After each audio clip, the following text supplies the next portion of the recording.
Thanks, Mark. It is Mental Wellness Wednesday, and Dr. Tracy Alloway is here. I love when you come because we can always talk about something and find a great solution to help our mental wellness moving forward. So thank you so much for joining me. Thanks for having me today. Now, Tracy, the thing we're talking about today is anxiety. And I know that we throw that word out there a lot and don't always offer a lot of solutions, but you have 3 really concrete ways where we can conquer anxiety and actually use it to our advantage, which is something that we never talk about. Yeah, it's true. So a lot of times when we think of anxiety, we think of this really overwhelming sense where our whole body shuts down. And it does. And one of the first steps to counter that is to think of this idea of urgency. So in that moment of a highly anxious state, our first instinct is to feel like this is so urgent, I cannot do anything else until this moment passes. And so as a licensed psychologist, what I tell my clients is set a timer, whether it's for 3 minutes or 5 minutes, and allow yourself to express what you are anxious about. So a lot of times we feel anxious, we don't know what to do about it, and this sort of exacerbates the feeling of anxiety. And the timer does 2 things. One, it allows you to name it and say, look, I'm really anxious about this trip that I have coming up. I haven't seen family in a while, or whatever that might be. So I'm just feeling really nervous. Allow yourself to express that without kind of second guessing or feeling like you have to apologize. But like without judging yourself. Exactly. Like, give yourself that time. If you just need to go scream your head off in your car, go do it. Just set a timer. Right. And the good thing about that timer, the second thing it does is it offers boundaries, a space where that anxiety is not allowed to live with you the entire day.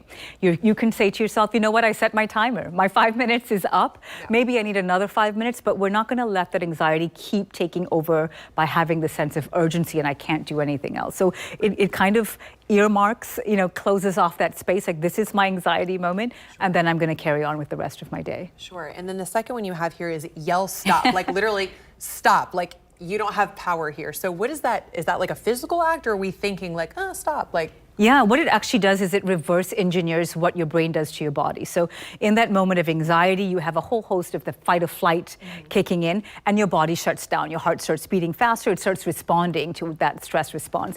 And you're reverse engineering by asking your body to tell your brain by saying stop. It's essentially you're saying stop. And there's a lot of research, it's called embodiment theory, where your body can influence what your brain is thinking. So think of the research that talks about, the kind of Wonder Woman, Superman pose. Yeah, exactly. Where you like stand up really straight, look at yourself in the mirror, and you just almost like bring the energy in from the rest of the room. That's right. So research shows that by doing that, you increase your levels of confidence and you decrease your stress level, your cortisol level. So stop has a similar function where your body is telling your brain, look, stop. We're not going to keep ruminating and overthinking all day long. And the third one is don't relax, ground yourself instead. This was something that I thought was maybe the most important, because a lot of times we just try to placate ourselves and we're like, don't stress, don't stress, don't stress, as you were freaking yourself out in the process. So what does that mean to ground yourself instead of just trying to tell yourself, don't be anxious? Right. And so I think the important thing to remember here is telling yourself not to do something is far less effective than telling yourself what to do. So telling yourself not to relax, you start feeling even more anxious that you can't relax. And that kind of creates, intensifies the feeling. So by grounding yourself, using your 5 senses, and so one of the things I tell my client is even holding an ice cube. And this is a very visceral and physical sensation. So in that moment, your brain automatically shifts to, man, this is cold, and it just takes you out of that moment and into the present moment. So anxiety is future directed.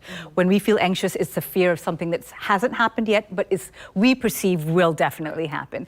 And what a grounding technique does is brings you back to the present. Like, hey, we don't need to look down the future yet. We can look right now. And so ice cube is a great way just to bring yourself to the moment. Other things are using your 5 senses. You may want to look at a picture that you find calming. There's research to show that even images of nature are very calming. For other people, they may want to use the senses of hearing, where listening to a song.